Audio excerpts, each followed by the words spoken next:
Hi, Assalamualaikum. My name is Adrina Julian Roshahira binti Badrul Aulum.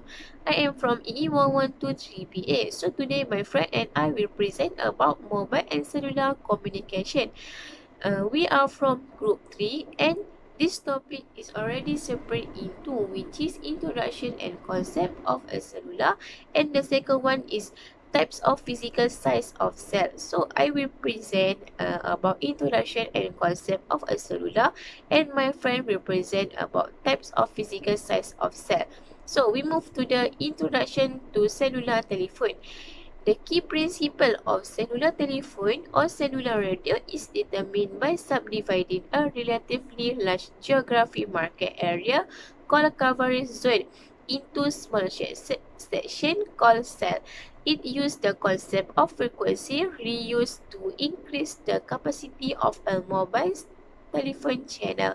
Cellular telephone system allows a large number of users to share the limited number of common usage of radio channel. And we move to the fundamental concept of cellular telephone. So as we can see at the photo, it has 7 area. One of area is called cell. So cell is a basic geographical unit of cellular communication system.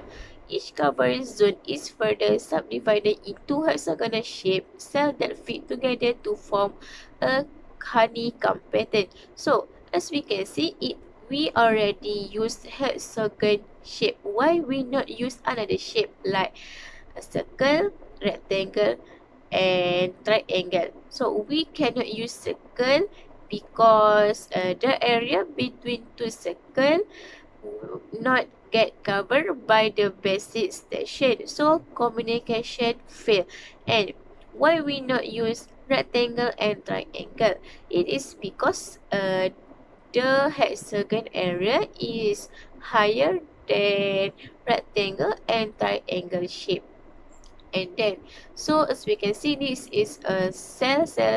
It has 7 cells, and uh, it's called cluster. Cluster is a group of cells is called as a cluster. Size is not fixed and depends on the requirements of the area. So we move to the concept of a cellular. It has 6. The first one is cellular system allows frequency reuse in the same area by splitting the entire region into many smaller cells. The second one is each cell has a base station. The third one is because of low power of base station, the same frequency can be used for another cell which is not adjacent. For example, adjacent cell has different frequency group. And number four is each mobile user is initially assigned a frequency and communicates with the closest base station. Number 5 is when the mobile user crosses to some another cell, it is given a new base station RBS. For example, the cellular phone change from one channel to another as it crosses cell boundaries even while the conversation is in progress. And the last one is the RPS are linked together so that a conversation can pass from one cell to another. This will link the users is any two cell regardless of their channel assignment. So that's all for introduction and concept of cellular. So I will give to Aisha to continue about types of physical size of cell. Thank you. So, hi, Assalamualaikum. My name is Nurul Aisha binti Nur Hisham. I'm from EE1123BB. So, right now I'm going to continue our presentation about physical size of a cell. So, basically, physical size of a cell varies depends on user density and calling pattern. So, let's talk about the types of cells. So for the first one is macrocells. Macrocells is large cells. The radius of microcells is about 1.8 km to 28 km, so it's quite big. And the power consumption in macrocells is in between 1 watt to 6 watt. Okay.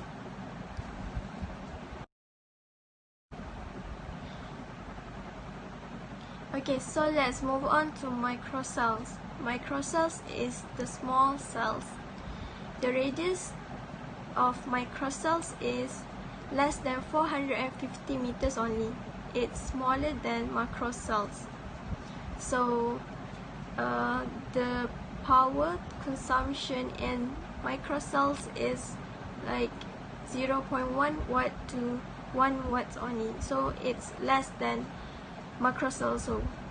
And the applications of microcells is at high densities area. Okay, which one of that high densities area that microcells can apply? Okay, for example, is in large cities and inside buildings. So the limitations of microcells are low effective working areas, reflections, and signal delays. Okay, for the next one is for the next and the last one is picocells. Picocells is the very small cells. Okay, picocells are used to provide reliable communication indoors, well-shaded areas, or area with high level of interference. For example, is underground malls. The advantage of the usage of picocells is can use the same frequency as regular cells in the same area. So if it is in the same area, picocells can use the same frequency like other cells. Okay. Okay, what happens if the cell size is decreasing? If the cell size decreasing, the first one we must know is the user capacity will increase. The next one is number of handovers per call also increase, and the complexity in locating the subscriber also increase. But if the cell size is decreasing, power consumption in mobile terminal also decreasing, so it gives longer talk time and it's the safer operation. However, system design differs for macro, micro, and pico cells. Is small cells have a different propagation and different cell layout. Microcells are often confined to one block of an urban street grid. So that's all from us. Thank you for watching this video.